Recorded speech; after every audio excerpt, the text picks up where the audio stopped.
Sir.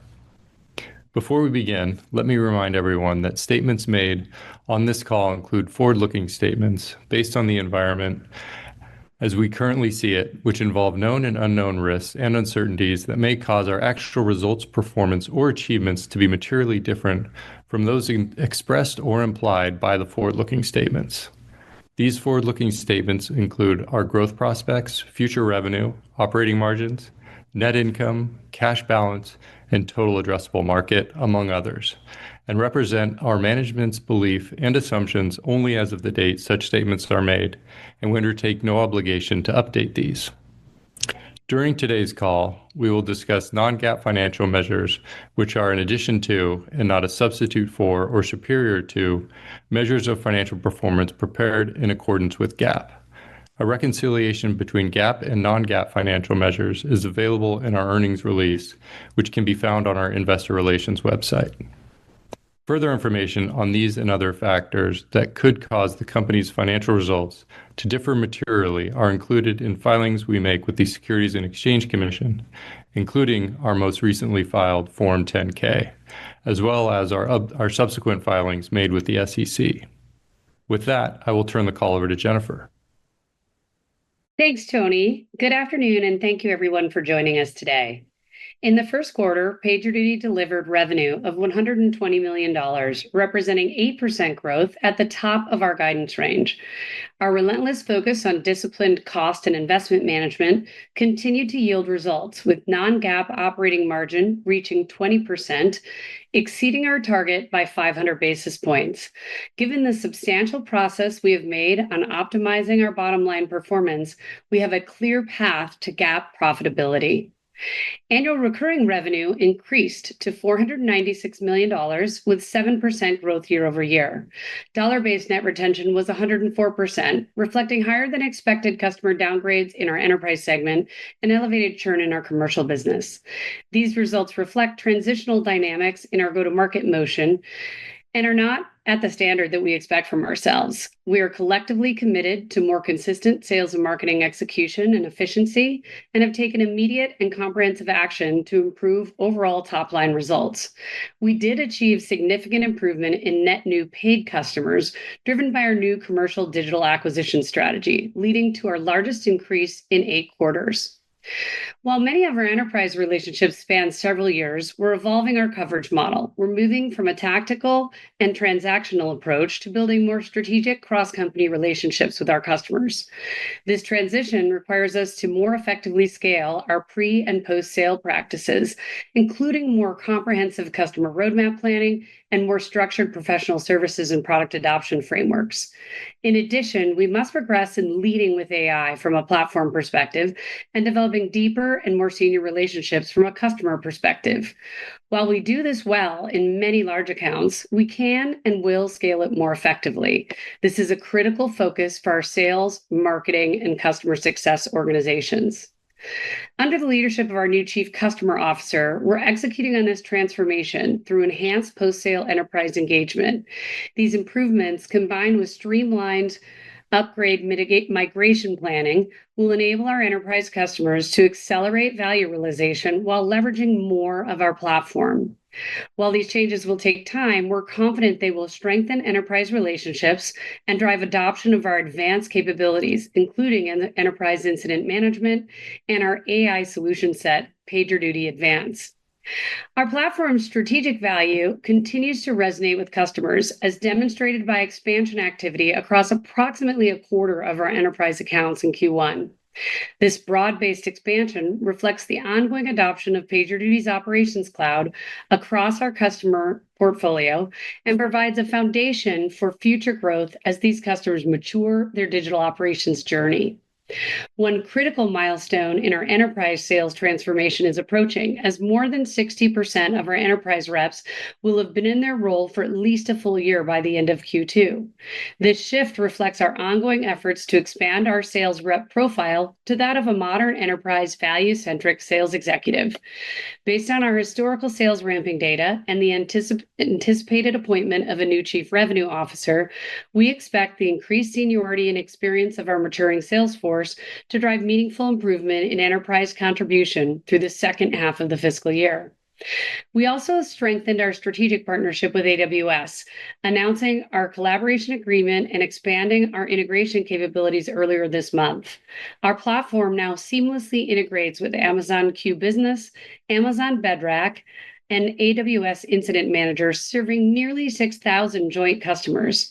A compelling example of this is TUI Group, the world's largest integrated travel company, which achieved a significant reduction in incident recovery time through our integrated solutions, with the cost of a single disruption for an enterprise typically costing nearly $800,000. Our public sector expansion achieved FedRAMP Low authorization, enabling federal agencies to leverage our AI and automation capabilities while meeting stringent security requirements. We're actively pursuing FedRAMP Moderate authorization to further expand our public sector presence, where we already serve over 700 entities. In addition, we have engaged new partners to support our public sector strategy, including federal, state, and local entities. We hosted PagerDuty on Tour 2025, our global customer event series in Q1 to drive demand for the back half of the year. Attendance increased 40% year over year, and we were pleased with the positive response to our expanded platform value proposition, as well as the significant interest in our new AI products. From a product standpoint, we're evolving our pricing to reduce friction and increase flexibility for customers to leverage all the products on our platform. The evolution of our pricing and packaging includes flexible enterprise pricing and the inclusion of AI and automation capabilities across all of our incident management plans. Building on our spring release momentum, we're expanding our AI offering through the partner ecosystem.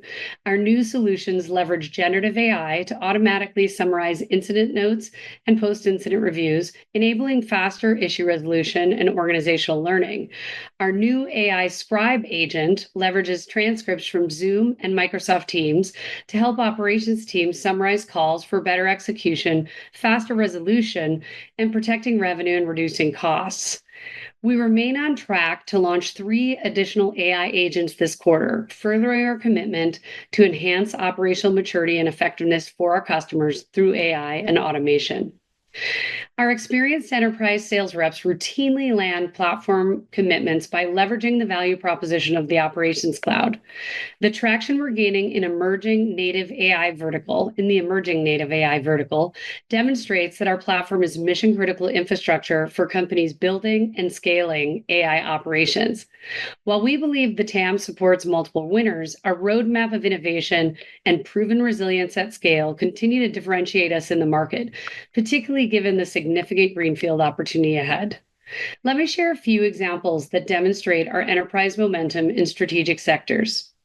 In the rapidly expanding native AI segment, a leading AI research and development company selected PagerDuty for a 6-figure multi-year commitment. This win underscores the platform's ability to support mission-critical AI operations, including LLMs and agents, while meeting the most demanding scale, security, and reliability requirements. Their selection of PagerDuty over other vendors validates the strength and scalability of our enterprise-grade platform and strategic relevance in this transformative market.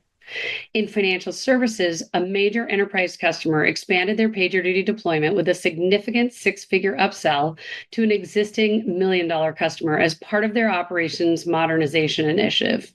We successfully defended and expanded this relationship, winning against both established platform players and emerging challengers. The competitive win is particularly meaningful as this customer is known for early adoption of innovative technologies, and their selection of PagerDuty as their strategic platform for digital operations validates our market-leading position. The trust we've built through consistent platform performance and deep customer engagement, combined with our proven ability to increase engineering productivity at scale, enabled us to win additional business. In a landmark land, a global financial market infrastructure company, which processes quadrillions of dollars in security transactions annually, chose PagerDuty for a 7-figure multi-year digital operations transformation. This strategic displacement of several vendors validates our enterprise platform's unique combination of AIOps, automation, incident management, customer service ops, and differentiate value proposition in the most sophisticated operating environments. The customer's decision to consolidate their digital operations on our platform for automation and incident management exemplifies our market leadership in mission-critical enterprise environments where reliability and scale and security are paramount. Our international execution exhibited steady progress as well, evidenced by a major expansion with Europe's leading payment services provider and a competitive platform win with a prominent Japanese education leader, both representing meaningful six-figure commitments. During the quarter, we continued to support our impact partners, including WatchDuty, a mobile app and web platform that provides real-time wildfire information and safety alerts in over 22 states and more than 16 million active users who rely on PagerDuty to ensure we can support them in achieving their life-saving mission. Our social impact work aligns with our mission to revolutionize operations and supports our ability to hire and retain great talent. We're progressing in meeting the sustainability requirements of our large enterprise customers, including achieving a 90% reduction in our Scope 1 and Scope 2 carbon emissions against the FY23 baseline this quarter.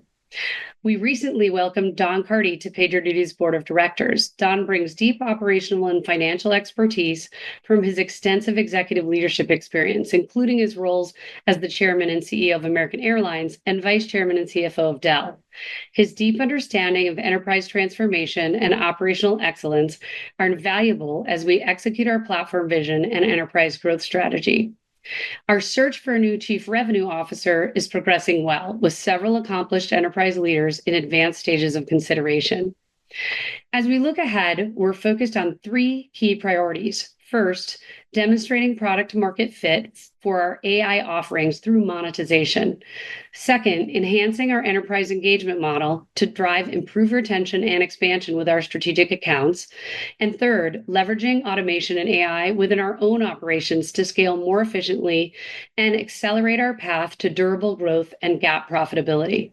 This balanced approach helps us to capture the significant enterprise opportunity ahead. While this quarter's results reflect both organizational transitions and go-to-market execution challenges, we've taken decisive actions to strengthen our go-to-market motion and improve the return on sales and marketing investments. The fundamental drivers of our business remain strong as PagerDuty continues to differentiate itself as the trusted enterprise operations platform, enabling customers to scale their AI and automation initiatives.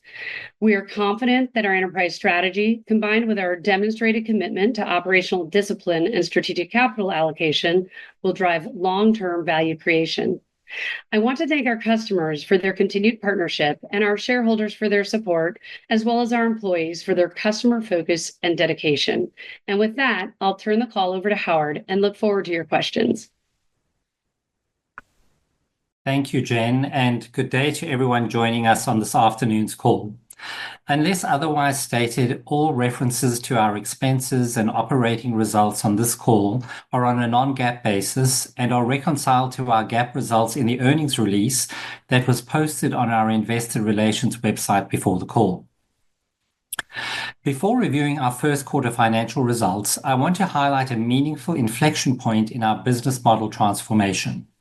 More than 60% of our enterprise reps will have been with PagerDuty for at least a year by the end of the second quarter, reflecting our strategic investment in experienced enterprise talent focused on higher value, more profitable customer relationships. Combined with our strong operational discipline, evidenced by non-GAAP operating margins of 20% this quarter, we expect these maturing investments to drive meaningful improvement in our financial performance and advance our steady progress toward GAAP profitability next fiscal year. Moving on to results. Revenue for the quarter was $120 million, up 8% year over year. International revenue increased 11% annually, contributing 28% of total revenue. Annual recurring revenue exiting Q1 grew 7% year over year to $496 million. We delivered 104% dollar-based net retention. DBNR was negatively impacted by lower gross retention in the enterprise segment. we expect dollar-based net retention to remain between 103 and 105% throughout fiscal 2026. Customers spending over $100,000 in annual recurring revenue is up 5% year over year, resulting in 848 by quarter end. Total paid customers grew to 15,247 in Q1, adding 127 net new customers, our strongest quarterly customer acquisition in 8 quarters.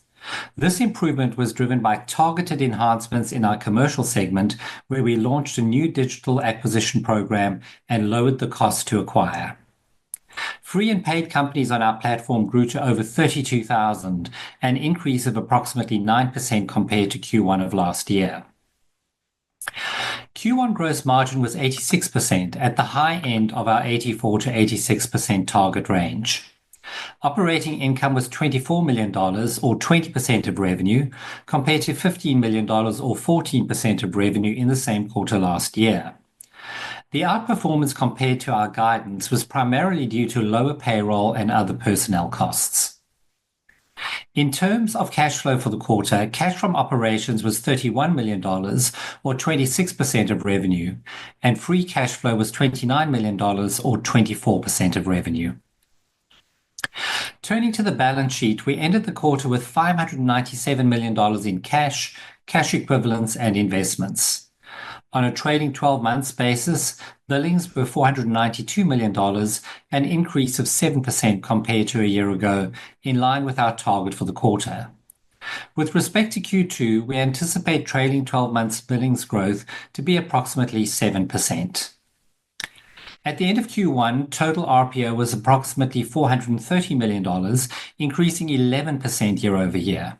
Of this amount, approximately $302 million, or 70%, is expected to be recognized over the next 12 months. Now turning to guidance.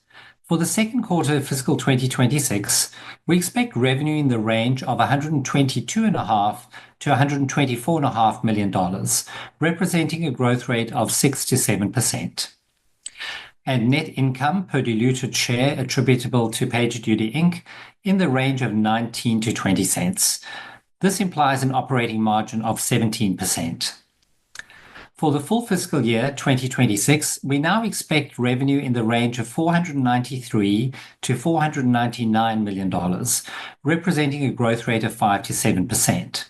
This compares to the range previously provided of $500 to $507 million. And net income per diluted share attributable to PagerDuty Inc. in the range of 95 cents to $1. This implies an operating margin of 20 to 21%. This compares to our prior guide of 90 to 95 cents and 19 to 20% respectively.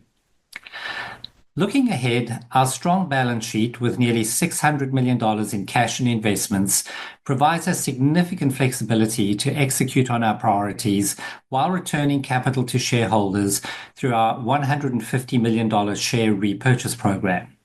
This balanced approach to capital allocation, combined with improving sales and marketing efficiency as our enterprise reps ramp, positions us well to deliver improved growth in the second half of fiscal 2026. With that, I will open up the call for Q&A.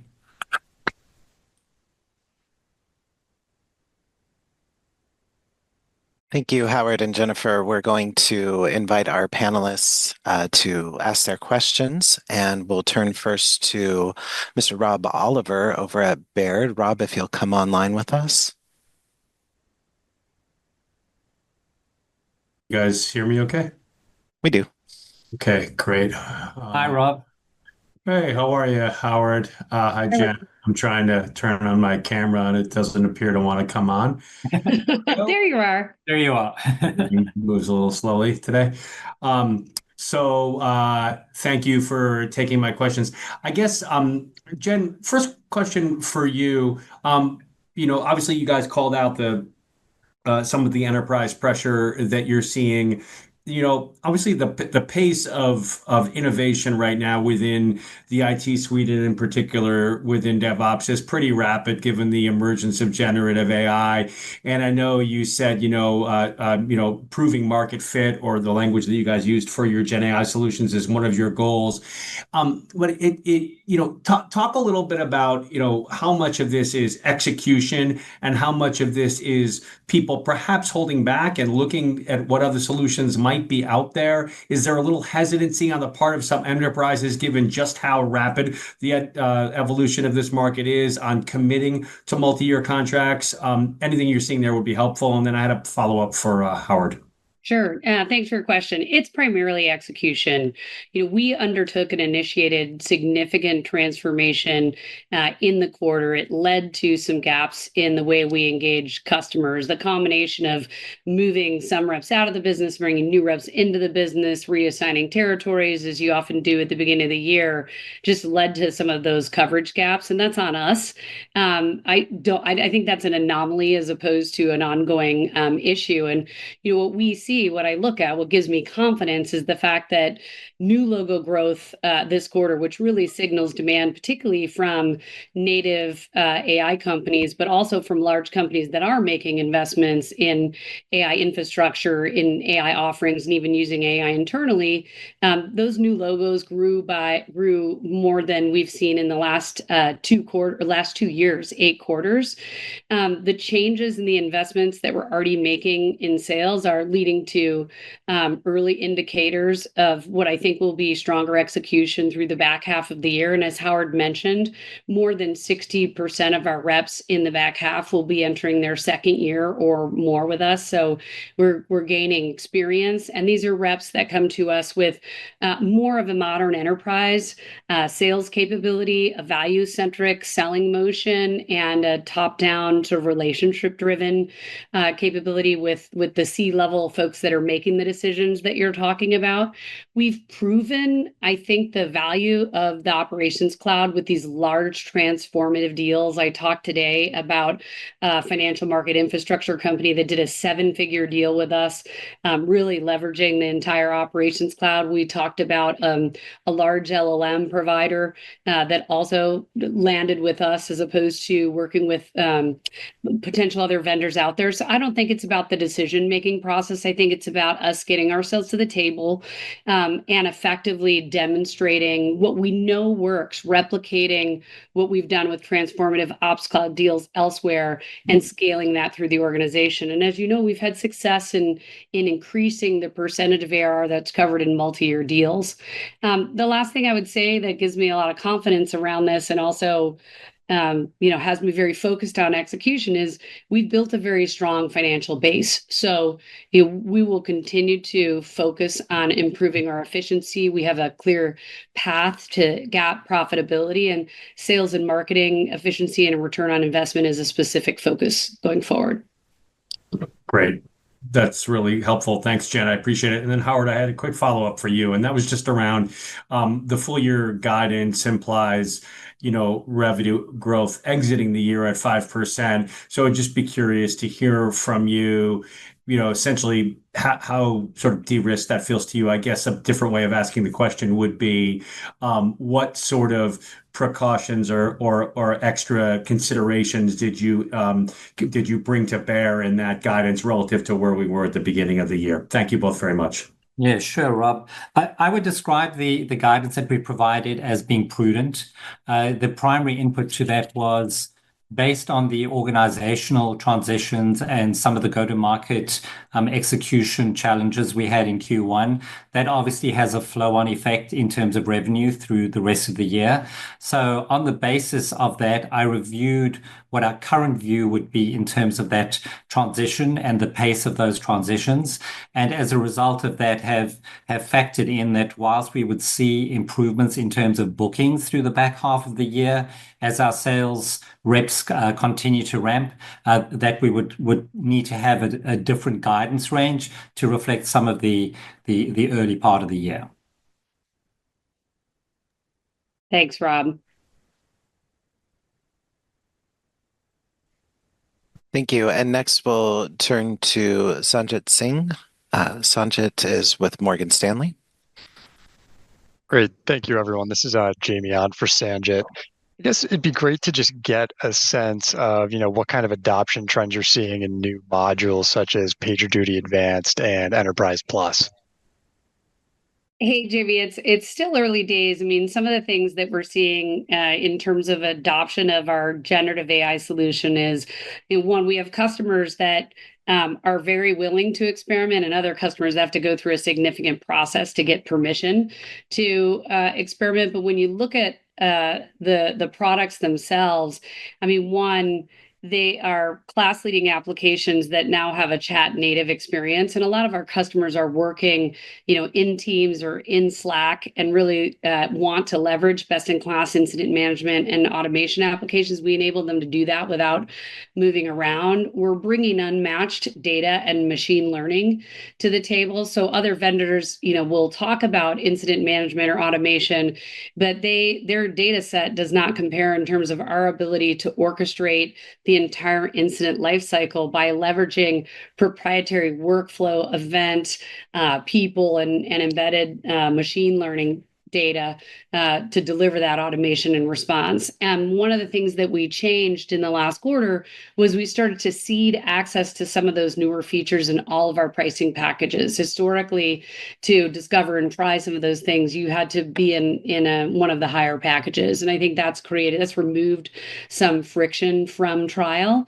We're also making it easier to access our AI products by enabling customers to opt out as opposed to requiring them to opt in. So that reduces some of the friction in the product-led growth flow. But the feedback from both our early access partners and customers who are using the generative AI products have been very strong. And these are products, generative AI is a big time saver. It's additive to the humans that are under stress trying to respond to and diagnose an event. We're really excited about the agentic offering where you're going to be picking up whole tasks and workflows and really taking work off the plate of responders. And frankly, I think you'll need less responders and less people capacity being interrupted during their day to manage these big incidents. So excited about that. Overall, very good reaction at PagerDuty on tour. It was probably the thing that we heard the most discussion about from customers. How do I get my hands on this? How do I get my team starting to use this? What do I need to do to make that work? So still early days for us, but we have a lot of confidence around the combination of our generative AI offering and our agentic offering that's coming out this quarter.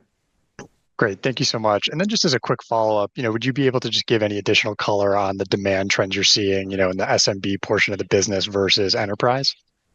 Yeah, we've seen this is now 2 quarters of, I would say, an improving demand signal from SMB, where, over previous quarters, we were seeing a real deceleration. We're seeing new logos back, new customers landing again. And I think a big part of it is access to capital that, we're seeing leadership from that segment of native AI companies that are well funded, that are growing fast, that are adding employees quickly, but also are looking for a modern, highly scalable, highly secure operations platform because they can't afford risk around operational issues associated with their agents, their applications, their infrastructure, their LLMs.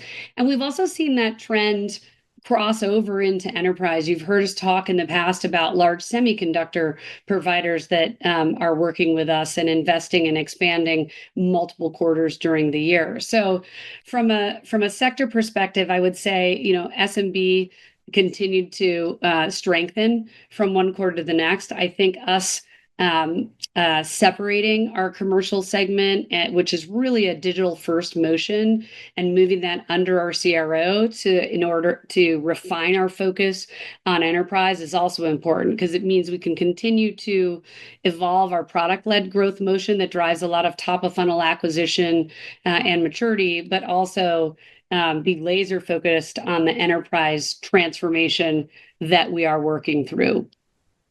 Excellent. Thank you so much for the question. My pleasure. Okay, team, next we'd like to hear from Miller Jump at Truist. Miller, please go ahead. Hey, thank you for taking the questions. Yeah, hi, Hey, Miller. Miller. Hey, so I guess I'd like to also just dig in a little bit more on the enterprise churn that you all have talked about. Particularly if you could give any more color on how broad-based this was in the customer base, and then maybe just in terms of the scope of the deals, like, or from a linearity perspective, really, like, was this something that kind of popped up at the end of the quarter? Obviously, April was a crazy month, and where you see it now. Thanks. Clearly, you were in the same April I was in. Yeah, just to distinguish the two. So we saw more elevated churn in SMB, and that's that tends to be our long tail. Those are smaller customers, etc. In enterprise, the issue was downgrades, and I mean we had some anomalistic things happen this quarter. For instance, we had a handful of customers where we saw downgrades in terms of seats because two companies merged together, and those mergers were synergistic and resulted in just less total employees. And we saw that across several regions. I think it was more coincidence than a trend. We also saw some companies that I think we're being more cautious because of just the ongoing uncertainty in the macro environment. I mean, I would say that the macro continues to be uncertain for some folks, and it's a lot of it is driven by different reasons than maybe the uncertainty was driven by 2 quarters ago, but it's still uncertainty. And so we need to be more proactive in helping customers understand how we become part of that solution, help them find additional operating margin, help them create efficiencies, help them reduce the amount of people necessary to do things, free people up to build innovation and deliver top line revenue. And that's something that I'm confident, our enterprise sales force is scaling towards, and certainly our top reps do that very, very effectively. To your point on seasonality, our quarters have become more back-end loaded as we've shifted our focus to enterprise, and April was a little bit of a weird month. But, I would say that our performance is really driven by our execution as opposed to anything macro-related, and we're committed to addressing that quickly. Yeah, and I would just add to that Jen, we have introduced a number of post-sales changes since our Chief Customer Officer joined us, which is really changing the way in which we think about renewal management in a far more proactive way. So I think those changes from an operational perspective will help mitigate some of the type of retention that we saw in retention issues that we saw in Q1. It's really helpful. If I could just sneak in one more for Howard. Sure. Given pivot to enterprise, we've got I think really constructive pipeline commentary you gave at the beginning of this year, as well as reps becoming more mature as we move through this quarter. Curious just how that translates into your expectations for net retention rate as we move through the year, and maybe what's baked into guidance there, or any general characterization of that. Yeah, sure. So the way that we're thinking about net retention for this year is we expect it to be in a range of 103 to 105%. Part of that is because when you look at net retention, it's a trailing metric for us. So any shortfall that you might have in one period then carries through into the next period. So when we look at it, we've modeled into that the effects from Q1 through the rest of the year, and taken into account how we would expect to see reps ramp as we go through Q2, Q3, and into Q4. And with that respect, we would expect to see some change or shift in the dollar-based net retention through the year. What I would say is what's positive is that we have a lot of opportunity for expansion with our customers. So even in this quarter, we saw 25% of our enterprise customers expand with us, albeit small expansions. So the opportunity is there. I often look at our customers who spend more than 100K with us, and they only represent 6% of our total base. So the opportunity is there for us to get a whole lot more customers into that cohort spending more than 100K. So our enterprise sales team have a lot of opportunity ahead of them, since we have this great base of customers today who are ripe for expansion, and that goes well with the increase that we're seeing in terms of new customer acquisition. Thank you very much.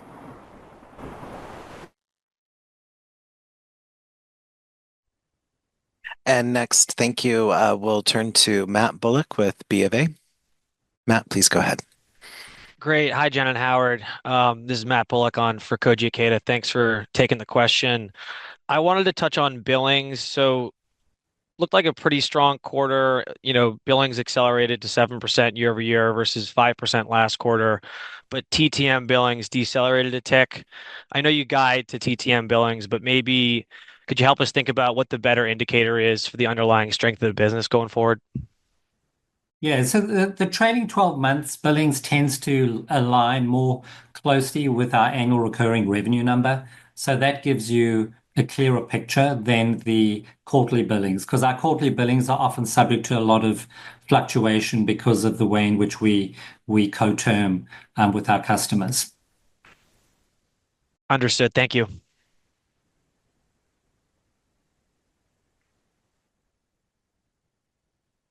Okay, next we are going to hear from Andrew Sherman at TD Cowen. Andrew, please join us. Oh, great. Thanks, Jen, Howard. Good to see you. Hey, Hi, Andrew. Interesting win, Jen, on the AI research company, six-figure win. Maybe just some more color on how this deal came about. Is this a big household name we would all be familiar with? What products and use cases are they using? Is there room for additional expansion from here? Anything like that? Yeah, we work with several of the household names that you would be familiar with in the AI world, and we're getting a lot of confidence from our ability to win. Well, these folks are incredibly highly valued.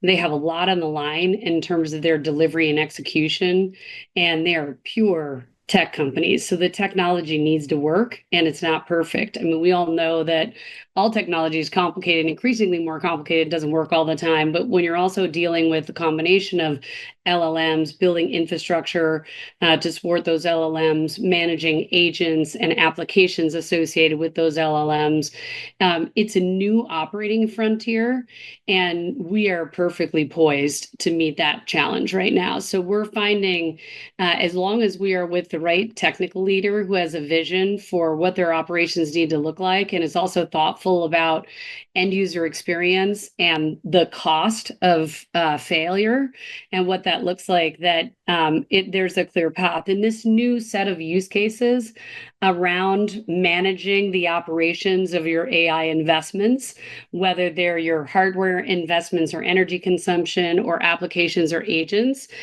is one of the things that is expanding our TAM. And so we're starting to see kind of traditional, like, I just need to manage my platform, my products and services well. Initially, I need to have people well orchestrated if something does go wrong, to wait, how can I integrate directly into some of these products and services to improve the robustness and the reliability of the service to the end user themselves.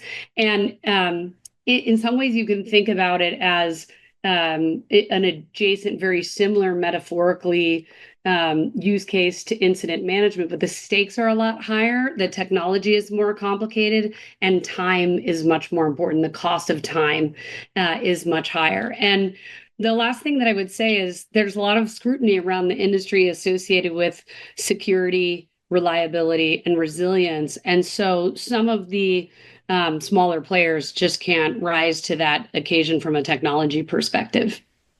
Great. Makes sense. Nice. One more for you, Jen. How did the non-incident management products perform in the quarter that had been a pretty good growth driver for you most of last year? Just curious how that trended this quarter. Yeah, AIOps continues to sort of be at the front of the helm, and it's interesting to me when people ask me about our AI products. It always, there's a lot of currency and newness in that question, but we've been at this AI thing for now 8.5 years. So our AIOps offering is becoming increasingly mature, and we're also seeing new use cases around it develop. And I'll give you an example of one where customers are asking us to help them understand or identify ways they can reduce the cost of observability spend. So, the people are writing huge checks for observability. There's a lot of signal coming in, or a lot of events coming into their infrastructure teams and ops teams to try and manage. And not all of that event flow is signal, a lot of it's noise. And most of our customers are using 5, 10, 15 observability players to try and manage their operational environment. So AIOps, one of the use cases for AIOps is looking at how do I manage that cost better and that investment better, get a higher return on investment by really understanding where I'm getting signal versus where I'm sending noise unnecessarily.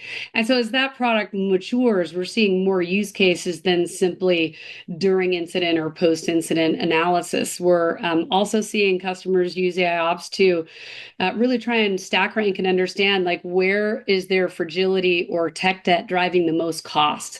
What should they be prioritizing in terms of burning down that tech debt? Or, where might they push or prioritize some investment to reduce operational risk across their technology ecosystem?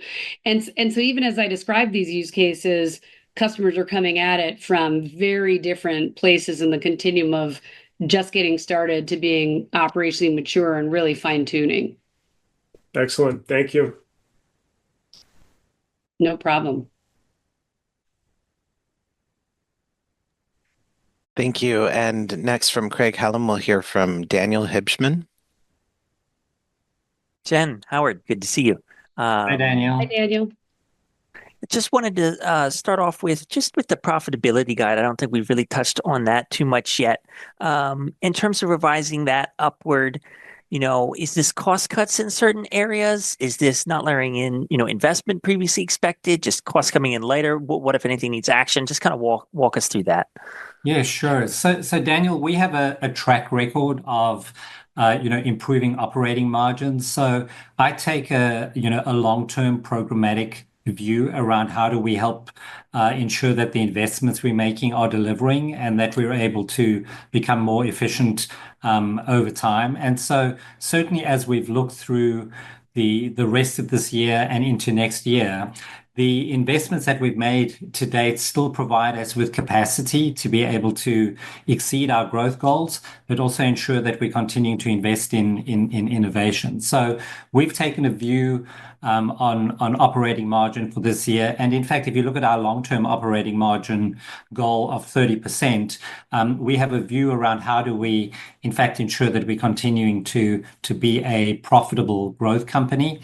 That means that when I look through our sales and marketing from an efficiency perspective, we have an opportunity there to be more efficient. So that's an area that we will continue to focus on. And of course, for us, the bigger picture is that milestone around getting to GAAP profitability. And that really is reflective of us taking a serious look at how do we improve or reduce stock-based compensation, for example, where we've seen a reduction even in this quarter. It was 7 percentage points lower than what it was in Q1 of last year, and continuing to then manage things like dilution and share issuance as part of that process. So for us, it's a long-term view and continuing to put in place a programmatic, a multifaceted approach to ensure that we get to improving operating margins. Okay, thanks, Howard. And then just in terms of clarifying the messaging around, Rob in the first question was asking about in terms of the guide, implying a bit of a decel in the revenue growth rate by the back half to around, call it 5-6% by Q4. And we discussed on the call here, some expected improvements through the back half from, hopefully, CRO coming in, reps ramping. Just talk me through the message to get that clear in terms of expecting some of a decel in revenue, but also expecting improvement. Just where should we be looking for that improvement, if not in the revenue top line? Is that internal things? Is that like quota attainment sales cycles? Should we be looking at that in ARR? Just clarifying around that. That is correct. So we would expect to see, because most of our revenue is subscription-based, we would expect to see improvements in the bookings, which won't translate into much benefit for revenue within this year. So just the nature of the revenue recognition model means that what we get to recognize is reduced as we go further through the year, and having the back half of the year expecting to see that improvement in execution reflected in bookings in ARR effectively in the back half of the year means that revenue benefit largely flows into next year. Okay. That makes total sense. Thanks, Howard. Jen. Thanks, Daniel. Thank you.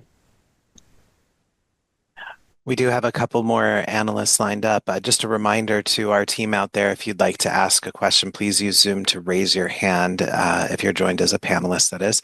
Next, we're going to hear from Jaden Patel. Jaden is with JP Morgan.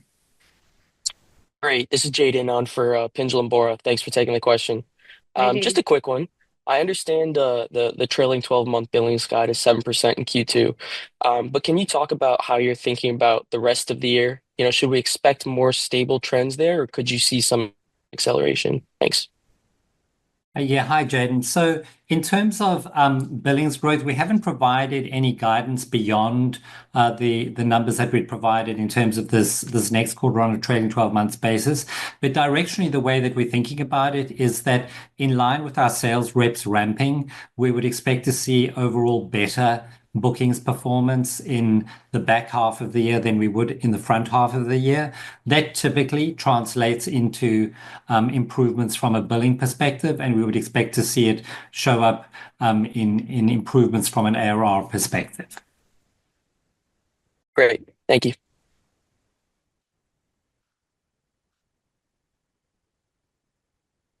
Okay, team, it looks like we're rounding it out with Jacob Zerbib from William Blair. Jacob, if you'd like to join us. Yeah, hi, team. This is Jacob Zerbib for Jacob Bears, and thanks for taking my question. I just wanted to touch on what you're seeing in terms of visibility from large customers. So you previously highlighted that multi-product deals are starting to give you more visibility into pipeline, but just given some of the moving pieces in sales and the broader macro, has anything changed on that front? No, I think the enterprise market environment and demand for the multi-product platform and, in fact, multi-year term deals continues to be strong. This is really about us executing. And the thing that gives me confidence is I look at some of the transformative deals we do each quarter, and we talk about, a few of them in prepared remarks.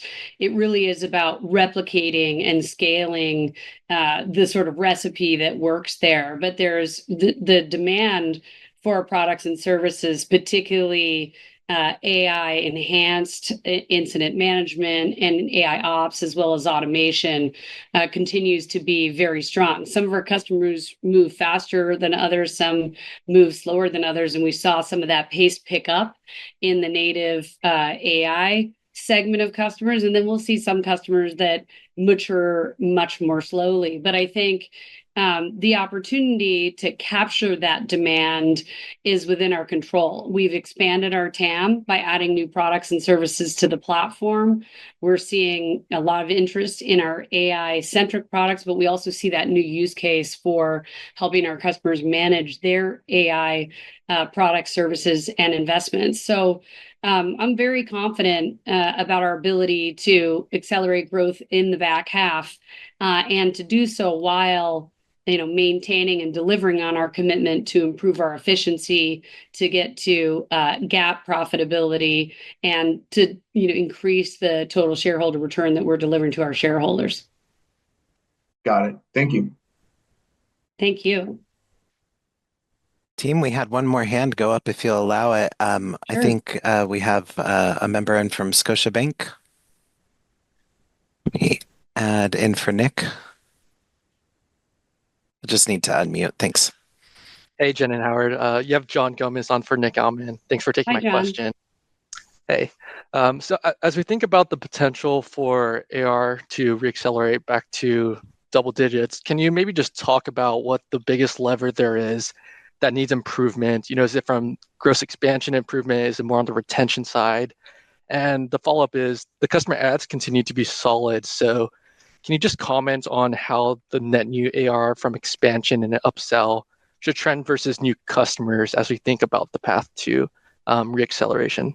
Yeah, our customers tend to land small and grow over time historically in that transactional model that served us very well over many, many years. But as we've transitioned to more of a strategic enterprise motion, the lands are getting bigger, but they take longer. I think the area of focus for us very clearly is one, making sure that we retain our strategic customers and that we grow those customers through ensuring their value realization. And that's where having Allison, our new Chief Customer Officer, in place to sort of mature the post-sale services, post-sale adoption support that I think helps us get there. I think there is a tremendous amount of untapped white space within our base alone, but we also rely on what has historically been a strong e-commerce kind of product-led motion for those lands. So I would never say it's one or the other, but retention and expansion of our most strategic large enterprise customers and execution around that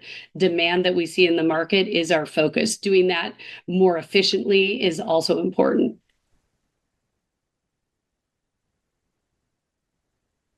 Is that helpful? Thanks. Super helpful. Thanks, guys. Great. Thank you. Team, it looks like we've made it to the end of our questions. Jennifer, we'll turn it to you for any final remarks. Thank you. Thank you all for joining us today. I know it's a busy earnings week, and we just really appreciate your time. Most of all, I really appreciate our shareholders and our customers for their continued partnership and support, and appreciate the customer obsession and dedication of our employees. So I hope you all have a great day. Thanks for joining us.